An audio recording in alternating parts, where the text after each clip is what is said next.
Assalamu alaikum, readers. Welcome to the Sisters in Spirit podcast, where faith meets real life, one book at a time. We are here for the laughs, the lessons, and the light bulb moments, and all while keeping it spiritual and relatable. Let's dive in. Assalamualaikum, and I am Shazia, organized, calm, and the one making sure we stay on track. And I'm Maliha, social, loud, and here to make sure we don't just stay on track, but have fun doing it. This is Season 1, Episode 3, and we're so glad you're here. Assalamu alaikum. My name is Maliha. And my name is Shazia. Welcome to our Season 1, Episode 3. Today we're going to talk about Ramadan Reflections by Aliyah Umm Raiyaan. And do you want to talk about the disclaimer first before we dive into the book? Yeah, so, note out there that we are not scholars. Yeah. These are our opinions and reflections from reading the book and do not hold any Islamic authority. So forgive us if we say anything incorrectly, but we're so excited to dive into this book. That's right. Okay, the book is paperback. So after every chapter, she basically has a beautiful journal with specific questions that she asks you, so you can reflect on each chapter and relate it to more towards your life. The book in itself is broken down into 3 categories, where it talks about your past, your present, and your future. Part 1 is called Healing and Taking Lessons from the Past. Yep, which we'll be talking about today. Exactly. And this particular section consists of 10 chapters. Then you go into part 2, which is Journeying to Allah with Presence. And part 3 is Planning and Moving into an Akhirah-focused future. So today, we're just going to talk about the chapters within our past of section 1. This was her first book, and she made it really simple. And as you read through the chapters within section 1, it really starts to catch up with what she's talking about and how it's more relatable. What I loved about the book is It's personal. like that. Yeah. As the way and it's writing style, right? It's just, it feels like she's speaking to me directly and Personally, that's yeah. my heart. She quotes the Quran. She makes it easier for you to apply it in your day-to-day life, or what it means being a person, not just, Islamically as a human, the lives that we're living, whether it's in the West or the East. She makes it more relatable for anybody. And then I love how she always says, dear reader, dear reader. It's like, oh, she's talking to me, right? I'm her dear reader. Yeah, I know. And I love it. Okay, so with that, so in her introduction, she talks about becoming conscious of Allah changes a person both inwardly and outwardly. Ramadan is one of the most sacred, most spiritual intimate months of the Islamic year.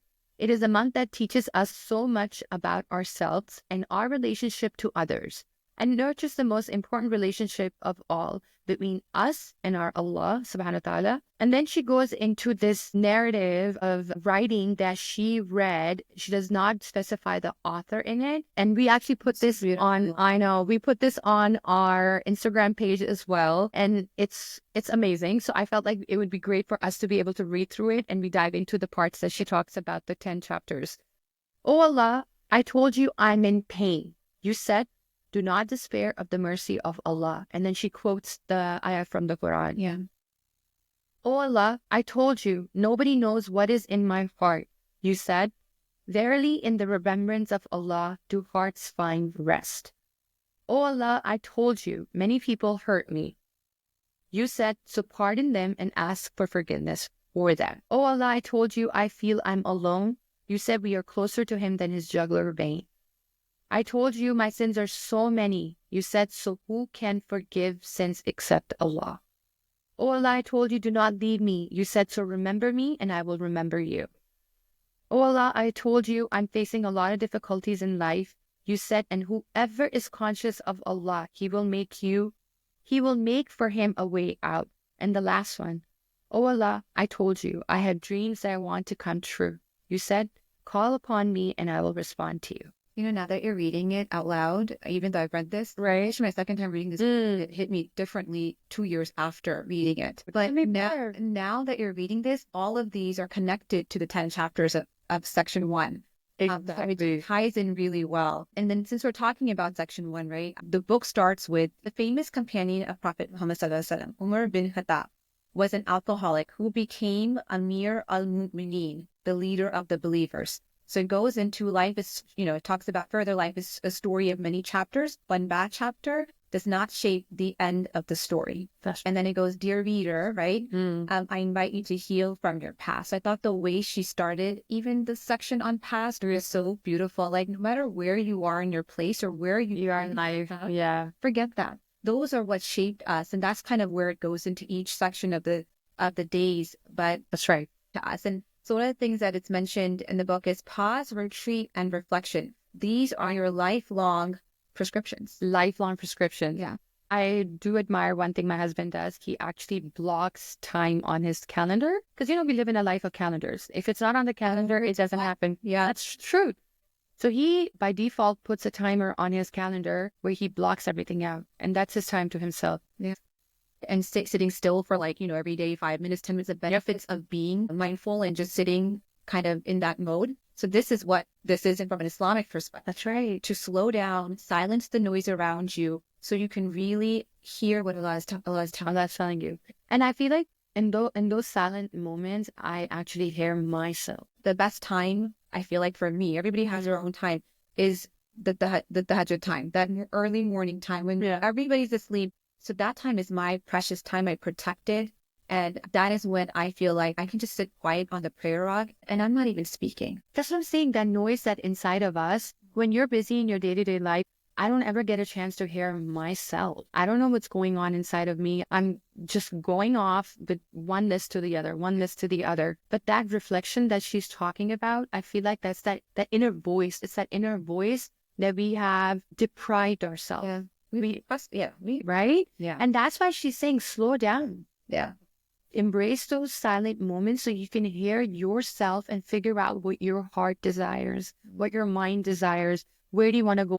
The exercise of just shutting down everything, you have no distractions, and listen to your voice inside. That's where I heard myself saying, because that's your soul speaking. That's your soul speaking. What's talking and about. It's interesting because she ends with, before that, it says, your soul deserves rest and reflection. There you go. That's how Allah created us. That's how He created us, not to just continue going. Right. Yeah. So, 5 prayers a day is technically that to pause.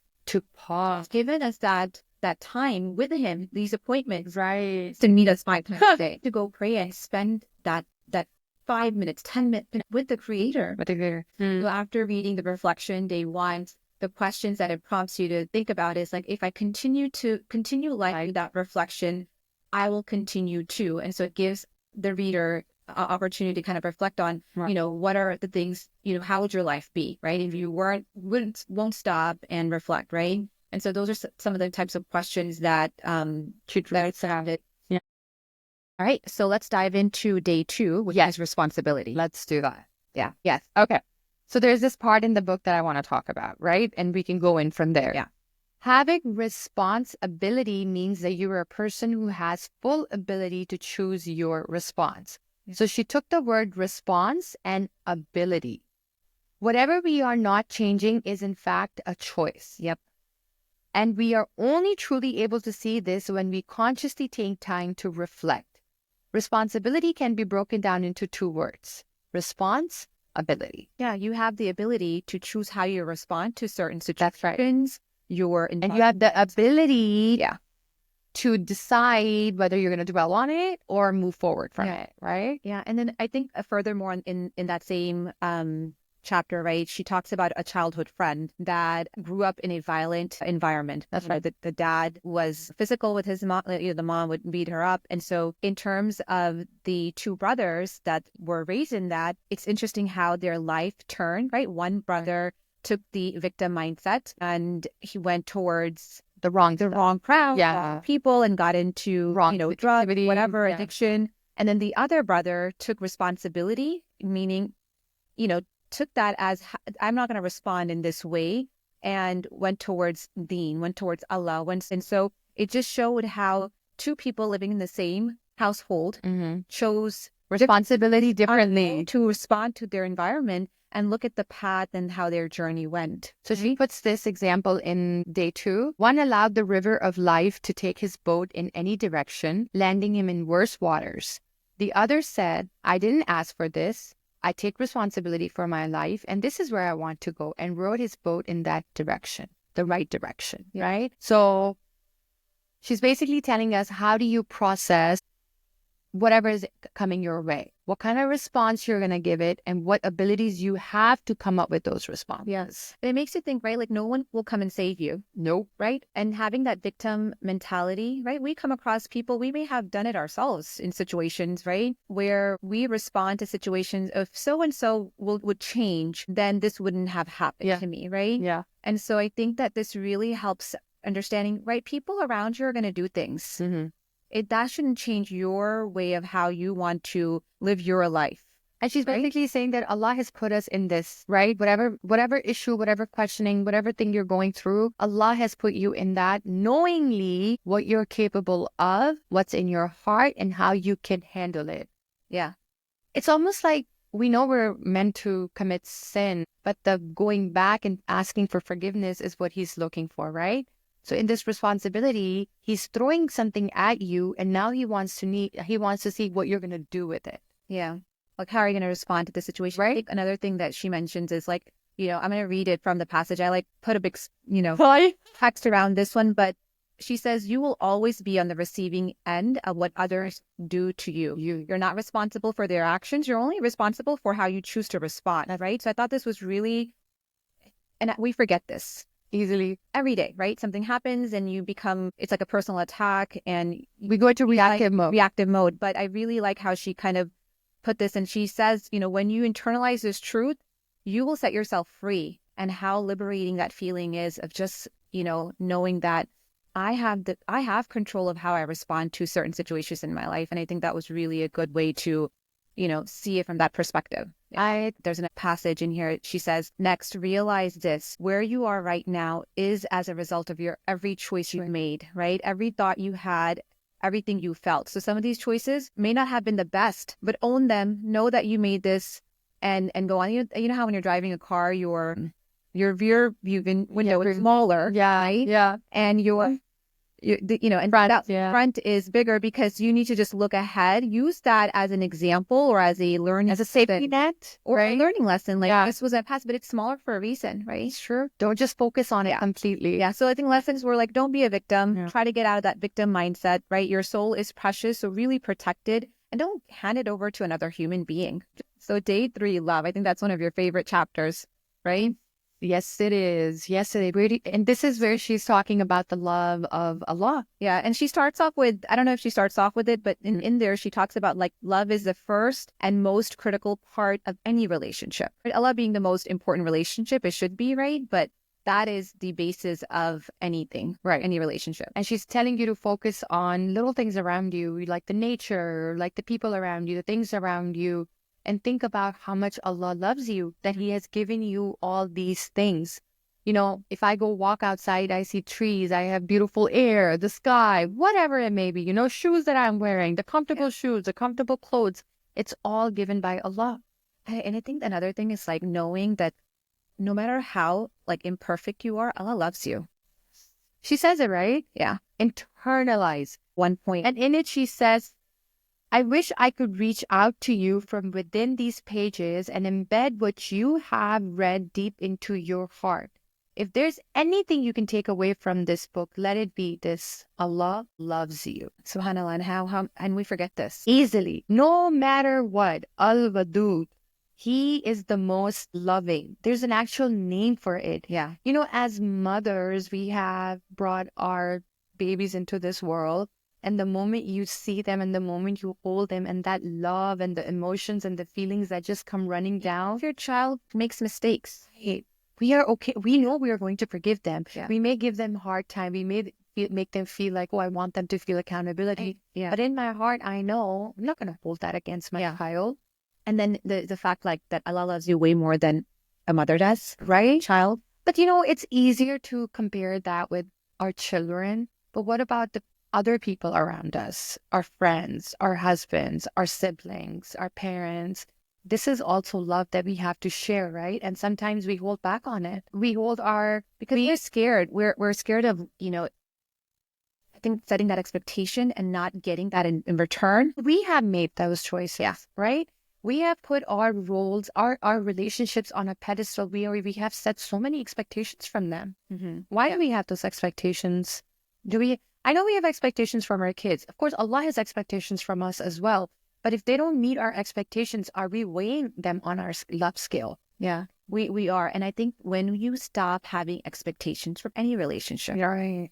it helps that bond of It that neutralizes relationship. that, right? And Yeah. back, like there's no pain afterwards, right? Like if they didn't come to my standard, and we don't like people putting us on a certain expectation That's that right. this person, like Malika, you need to do A, B, and C, and if you can't, then you're not worthy of my You're not worthy of my love. That's right. Yeah. That's just so scary because, but then it also goes back to forgiveness where we keep getting scared about the fact that, oh, will Allah really forgive me? Am I even worthy of Worthy. forgiveness? Yes. That's the biggest thing. Are we worthy of love? Right. And then again, forgiveness and all of that. Everything ties with that. Yeah. That's why she wants to make sure that we understand that love Allah.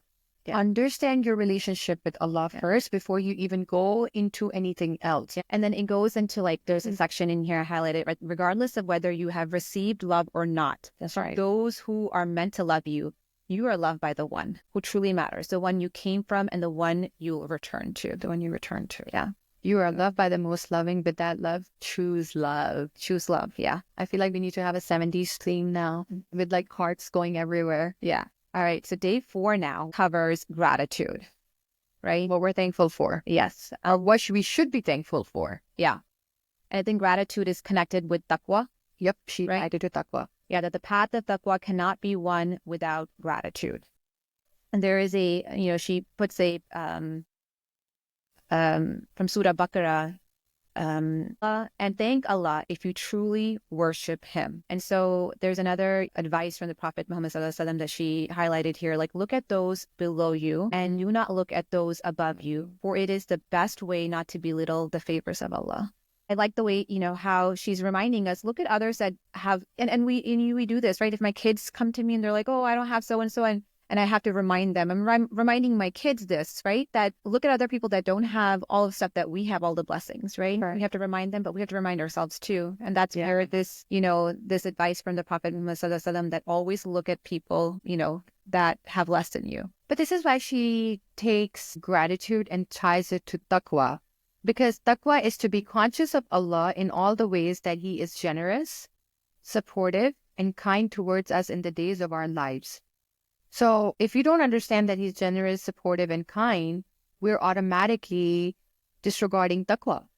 Because at the end of the day, that's our belief. We know that he will come through. We know he will take care of us. We know that all our du'as are being heard of. We know he knows what's in our heart. But it's not just the knowing of what he knows and what we know. It's about believing. Yeah, and having full faith. Faith, that response and that ability in your heart is believing that I know every decision I'm making, whether it's my choice, it's my ability, but it goes back to what Aliyah said in Power of Dua. Make dua to Allah. I don't know what's going to happen tomorrow. I don't even know what's going to happen the next second. Yeah. Right? Especially now, in the last week, we had a very sad event happen in our community. A mother who passed away while she was celebrating with her family and her kids. And here she is planning birthdays for her son. She sent out the invitations. She sent out the invitations for Ramadan Iftar. She's preparing. But we don't even know what's going to happen tomorrow, right? So everything we're doing in our lives, we just need to remember one thing, that Allah is watching over us. And everything we're doing, just make dua. Just ask for him. Just ask him. I don't know what I'm doing. I don't know where I'm going. I don't even know if I'm making the right decision. But please guide me and guide me the right not way. let me forget you. That's all it boils down to. Yeah, and I think that the gratitude, especially in the world we live in, right? Let's put deen aside, right? There's a whole, did they talk about like write down 3 things that you're grateful for? I think that's really important. That's great. Right? Flying is the key that we all need to practice in our lives. Even if it's just verbally. If you were to count Allah's gifts, you would not be able to count them. Surah, there's so many. Yes. Can you imagine? Yeah. We are just asking about telling us 3 things that we're grateful for. Yeah. Whereas everything from waking up in the morning. Thank you, Allah, for waking me up. Yeah. Right? Yeah. That's part of the gratitude. Thank you for the relationships you have, the friendship that we have. Thank you for bringing you back into my life. Like, these are things that we are taken for granted. We think, oh, it's just normal. But these things, Allah Ta'ala has navigated those relationships and put those back. Right. Right. So you And have Allah, yeah. yeah. And it says it, Allah wants you to experience joy. He wants you to use His blessing. Yes. Yeah. Enjoy them, to feel absolutely fantastic about them. We're not here to live a miserable existence. Yeah. So we go from what? Gratitude. So we go from love, gratitude to fear. All right. This is going to be a fun topic. Oh boy. Fear, we can talk about it all day. So how she mentions about the masjid, but she starts off this chapter about, when she reverted to Islam, she would go to the mosque, right? And during Jummah prayer, so she's saying, that some of the people there would really, the advice that they would give to other women would be harsh, right? Yeah. And so, you didn't dress properly. Yeah. Oh, you're not using the right terminology. Yeah. Or you're not reading the right stuff, right? And so I think what she's stating here, and she kind of goes a little bit further, is that this developed, kind of a resentment for, like, when you instill fear from, like, through Islam, disrupts your relationship with Allah subhanahu wa ta'ala. It's like you're always being dipped in hellfire. Like it's all or nothing. And I've had that experience. I would say my upbringing, I would say my parents, my mom specifically, was very, and I love her to death, right? And I know it's coming from a good intention, but it was very much fear driven. If you don't pray Salah, this is what's going to happen. And so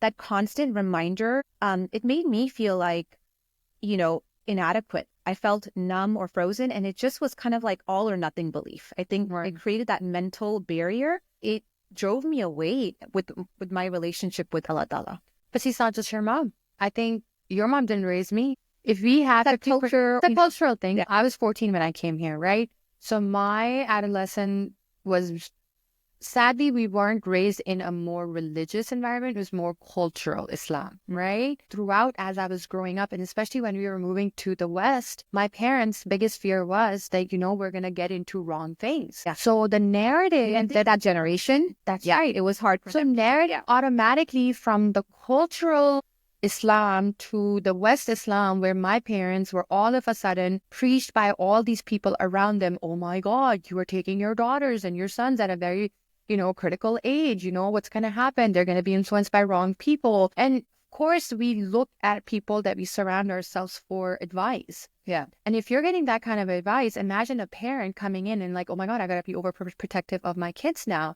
Because now all of a sudden, 14 years of my life, I was not told how and what kind of people I'm going to be around with. But yeah, by default, we were with Muslim people. Yeah. But now all of a sudden, you bring me at this West world where I'm surrounded by all sorts of religion and faiths, right? Yeah.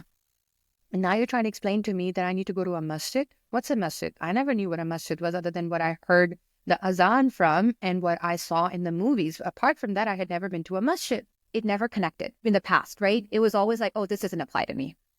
Or it didn't have that connection and that feeling that it has. It had now. No importance. Sadly, it had no importance. It was just like, it was just apply to me. I'm not religious, so this I'm excluded. That's how I thought. That's how I had, heard, right? Yeah. And I think, and so fast forward now, when it's been a journey, right? She mentions another item in here about what that fear means. And so she says, the lover of Allah is completely submerged in such love. A fear is experienced to be in any other state than this. There's a fear of losing his love. And there's a fear of losing the love you have in your heart for him. There's a fear that the ways in which you show him your love are not enough or will not be accepted. So it's a different type of fear. There's fear, but it's not that other fear that I had growing up. That's right. That, God forbid, I remember showing up at a masjid, and of course I didn't understand the proper etiquettes of it. I'll be honest. And I didn't own an abaya. I had shalwar kameez. With dupattas that would, slide off your head. I didn't have the concept of completely covering. And that kind of goes back to her experience when she became a Muslim and, going into the masjid. And nobody really knows where you're coming from. We're all coming from different backgrounds, but we should be welcoming. We should not talk about what's wrong. How dare you show your hair? How dare you put your hands in the wrong direction? How dare you you're not praying the right way? You didn't bend your nafal. You right way. Yeah. You're not doing your nafal. You're supposed to do this many fard. Like it's never enough. It's never enough. Okay, so here's a list of things that I got bombarded with that I'm not doing wrong. But hey, man, I showed up at the masjid for the first time. Can somebody acknowledge that? Yeah. He knows that, right? Because you don't know at that point how that person, at what state they entered the masjid. Right. So your actions can either push them away forever to deen, or it could be welcoming and they can completely change, make a 180. Just smile and welcome. I love going, one thing that I love relating to when Abdul Rahman Murphy starts his lectures, he always says, welcome home. Welcome home. How do we make an environment where it could be welcoming for them to be able to even open their hearts to have that relationship with Allah Ta'ala? If you eat this, you're going to go to hellfire. If you dress like this, you go to hellfire. Okay, well, what do I do now to go to Jannah? Yeah. Right? So let's, fear can be a choice. Fear can be an ability of how you process, with your decisions and choices you're making. But at the end of the day, this is why she talks about Allah's love first and his gratitude. And then fear. And then fear, because focus on how much he can love us and forgive us before you even going into his fear. Fear should be there as a reminder that do I want to upset my Allah subhanahu wa ta'ala? Do I want to lose that relationship? Is it worth losing that relationship? Not because I'm going to end up in a bad place, but do I want to, or hellfire? My bad place is not a hellfire right now. My hellfire is losing Allah from my heart. Yeah. Living a life of no purpose. And that is how I narrate it to my daughters, because I do not want a repeat of what I went through. Granted, I'm not saying that I'm angry with that. No, my parents went through it. I'm going through it. I've never been a parent before. My parents were never in that situation before. It was their first time too.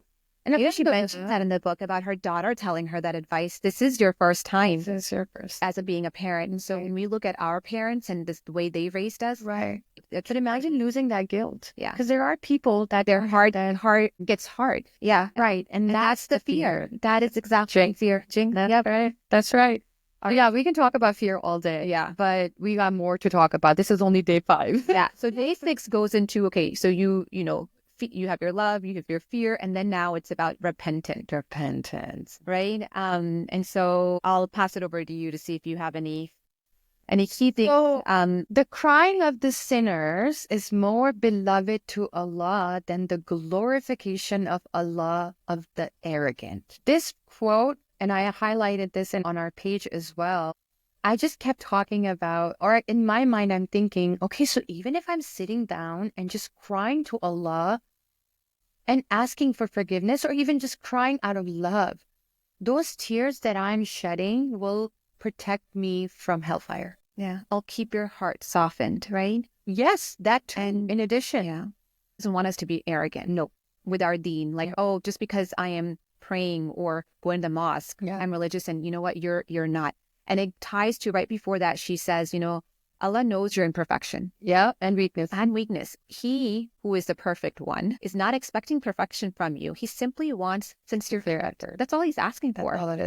That's all it is. Right? And that we're going towards him, not going further away from him. That whenever you come up with a situation with those, and we have come through those, right? Like those that have hurt you, and now you have the opportunity, the upper hand, it's really hard to walk away, right?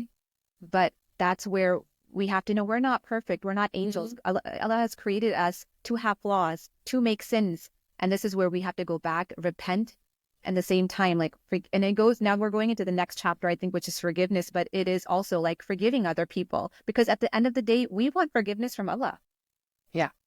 But you know how he talks about, Allah will replace, Allah would rather keep a person that constantly ask for forgiveness than a righteous person who's just doing the right thing and not asking for forgiveness. Yeah, so not that he wants you to sin, but he wants you to repent. He wants us to repent. And this goes back to Allah loves, the very Umar Sulaiman also talks about it, right?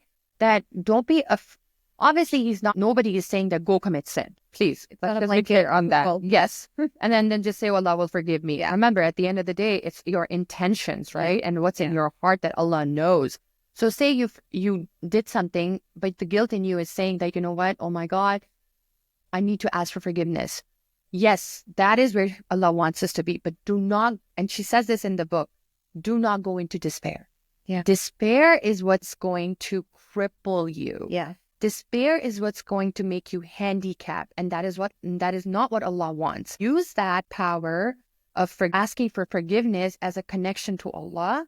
And know to not repeat it again. Yeah. But again, we're not angels. And if you repeat it again, don't think this is it. I had my chance. Allah Ta'ala has already granted or given, I can't ask for more. No, you can continue going back to his door. And that's what she says. For, forgiveness. Despair is drowning.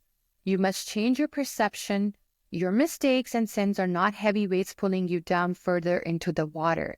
It's that response. Use it as a stepping stone. And the ability. Yeah. He has given us everything we need to raise our hands and ask for forgiveness. Don't just sit there and whine and cry, oh, this is it. I'm done. I'm going straight to hell. No, you're still alive. You're still breathing. That means Allah has given you the opportunity to ask for forgiveness and move forward. Yeah.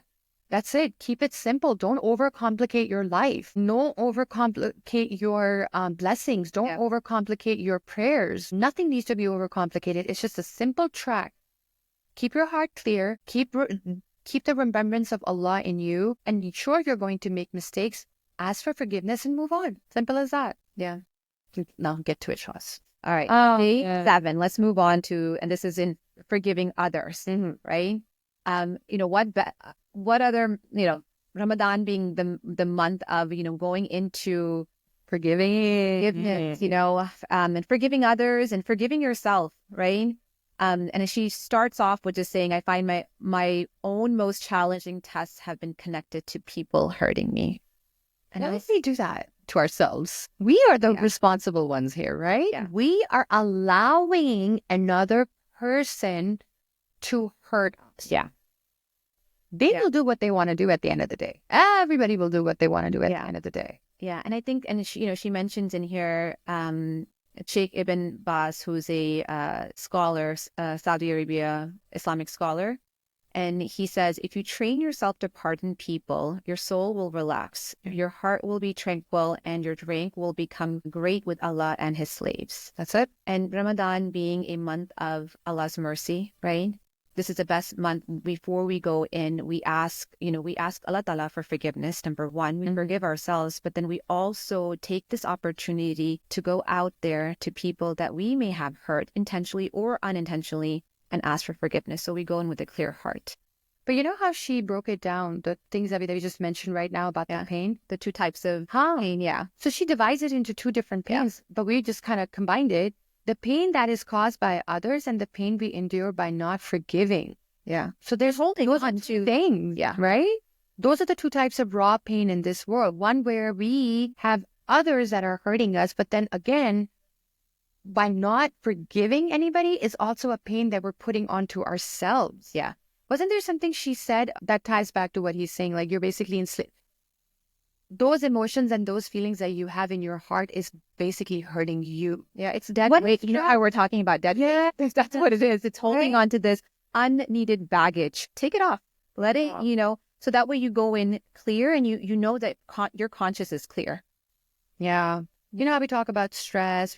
Stress also comes from those you're holding on. Emotions. And for women, we hold it in our hips, right? They say. Yeah, we hold all of that in our hips and it's stress and it's he said this, she said that person isn't doing this, or this happened to me in the past. Her focus, what she's trying to instill on her readers is go into the month of Ramadan with taking that dead weight, those grudges or whatever it is off of you.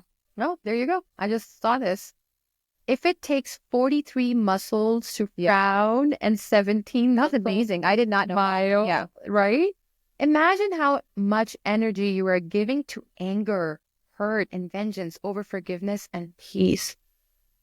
Forgiveness is not about them. It's about you. It is. Because of what all it does to us. Yeah. You have to make sure your mental health is good as well, right? But then it goes back to, she mentions, right, the merciful will be shown mercy by the most merciful. Be merciful to those on the earth, and the one in the heavens will have mercy upon you. Imagine me being that person who has to forgive another person, and I'm holding that grudge in me for what?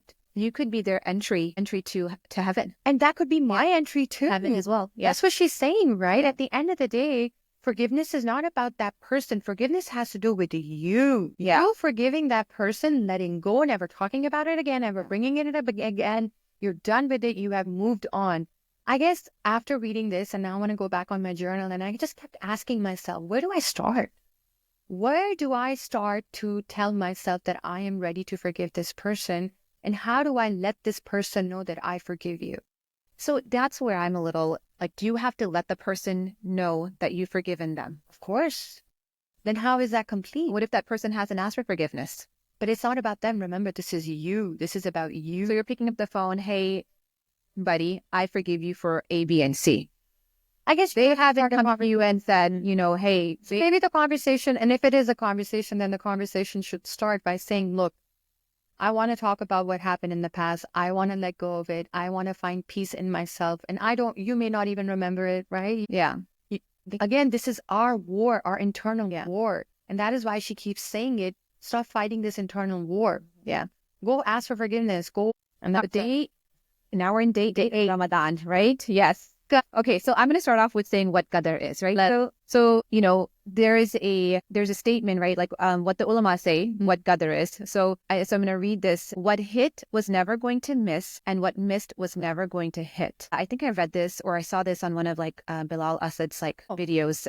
But it basically is, you know, we don't have control over things. No, right? We don't. We have to be very, you know, everything happens. We know there's a reason for everything, right? And there's a ayah, right? Hasbunallahi wa ni'mal wakeel. Allah is enough for me, and He's the best to rely on. I think that that just gives me ease in my heart, right? That He's the best disposer of your affairs, right? When Allah knows why certain, you know, He knows why He's putting you through certain situation. We may not see it at the time of the calamity. We are so much in that tornado at that time. We cannot see and so how do we, this is hard for me, the control freak in me, right? Like I have, these are the things that we need to do, or I have, these are the plans. And when things don't go a certain way, there's no plan B. You know, and having to let go. And this has been a struggle for me, having to let go and having that tawakkul that this was meant to be this way. Accept it. I feel like on that radar of qadar, I'm at that point in my life where I realize things after they've happened. So when I'm going through it, I feel like I'm still a little weak when it comes to my realization of qadar. Because after it's happened, after I see the results of it, that's when I go, oh, okay. So what Allah Ta'ala is saying is, regardless of what the result is, when it's happening, just say, Allah had kare, like this was supposed to happen. And that's where everything comes in, right? Our taqwa. This is why she's preparing us to understand you can't just jump to this point of your belief until you take care of everything prior to it. Because having that, letting go, and of course, letting go doesn't mean, again, going back to your camel example, like, of course, I have to do everything in camel, right? Do your stuff, right? And at the end of the day, I still have to prepare myself. I still have to be ready for what's ahead of me. I still have to be on this journey. I still have to provide. I still have to function. I still have responsibilities, right? But don't just put everything, not everything is in my control. Allah, here I am. I'm going to do A, B, and C. Please make this beneficial for me. And if it's not, please put me away from this path. Allah in your heart. Yeah. Any decision you're making, any choices you're making, you think of this first thing. Will Allah love this or will Allah dislike this? Yes. Right? Yeah. Right. That's right. So do not hate a thing which Allah has chosen for you. Certainly whatever Allah has chosen for you has a great benefit which you do not know about. Yeah, so like the back pain that we have, Allah is like, you know what? Allah is making sure that I continue to make dua. Allah is making sure everybody that goes for Umrah, the first thing I put on my list is get rid of this pain. Yeah. And He loves us. He loves us. Bro, keep telling us this is where, when we don't see the outcome, we have to remind ourselves. And I am using this technique for me, where I will actually wholeheartedly sit there and say, no, Allah loves me. I know Allah loves me and I will be protected no matter what. Say it out loud. Believe me, it makes a world of a difference. It does. Those are affirmations. Affirmations. Fine. There's another affirmation that one of my friends told me, that every time you are enjoying, tell yourself, I am having a great time. Alhamdulillah. So happy. You gotta keep saying it. Yeah. Okay? Yeah. So we're gonna continue to give ourselves loud affirmations. Yeah, they do help a lot. Yes. Yeah. You go through different situations, right? And there is that the ayah about indeed with hardship comes ease.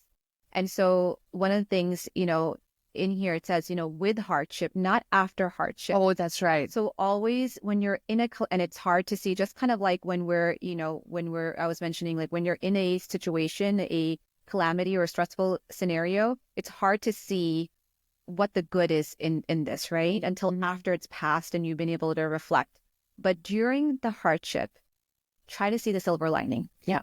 Try to see, and I've done this where certain situations happen. This goes back to reflecting, pause, and I ask this question, Allah Ta'ala, what are you trying to teach me through? Oh, I like that. What am I supposed to, you brought me in this world, you put this scenario in me for a reason. What do you want out of me from this? I like that. I like that reflection.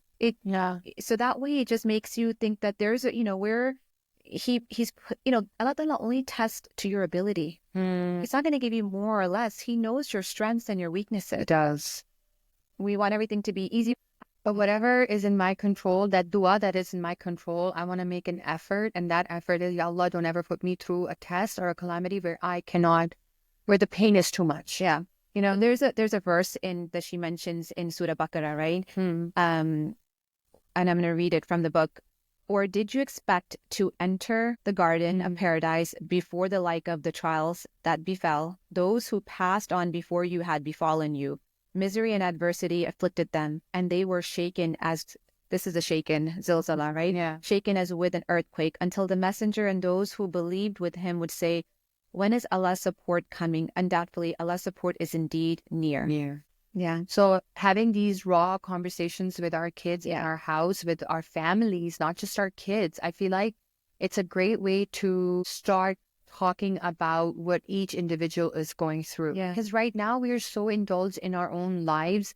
We are all living under one roof, but we all are living different lives. And we're so indulged in it that we don't realize that it's okay to talk about what's happening. Like this one silly thing that I was listening to a podcast, and it said that when you pick up your kids from school, right? The first thing by default we ask is, how was your day? It is such an open-ended, like, exactly. Yeah. And then we cry about why our kids are saying, it was all right, it was good, it was bad. Well, obviously you're going to get that kind of question answered. Ask a specific question. What made you happy today? What made you angry today? Did anybody upset you? Did you like what you ate today? Like, was there an excitement in your day? We have to be able to specify how we're feeling, what we're doing, item by item, which goes again back to writing down and manifesting and then believing in Allah from that. Yeah. And of course, hardships are going to come. These conversations will only come up when we're going to talk about it. Yeah. There's always purpose in your trials. Inshallah. Day 10. Allah, I need to talk to you about my past. Yeah. That is the title of the chapter. I feel like we need to all write, like we need to write a letter to ourselves. Or to Allah. To Allah, right? Yeah, right. Oh my God, that is actually a really good idea. Right. And that's what she's doing. She's writing her thoughts, her experience. And even her duas, right? Yeah. I think that is, dear. There is a section in here which is an open journal. It's just go back to all of the days and then reflect back on how, write your own reflections about your past. And like as if you're writing it too. Yeah. However, day 10, Allah, I need to talk to you about my past. So He is the Almighty. We are nothing in front of Him. He created us. He created everything around us. Yet we're still sitting here and questioning and complaining and doubting, right? Or going to the creator, not the creator, the creation, right? And asking for help. That's what I wanted to talk about. Why are we so weak in our hearts and in our minds? Let me, call it so-and-so, or, that they're going to solve my problem. Yeah. Are we that ignorant? Are we that confused in our heads that we think the Almighty that created us, instead of going to Him, we're complaining to His creation, who is just like us? But it's a habit, Maliha. Like, I think that this is something that we have to build.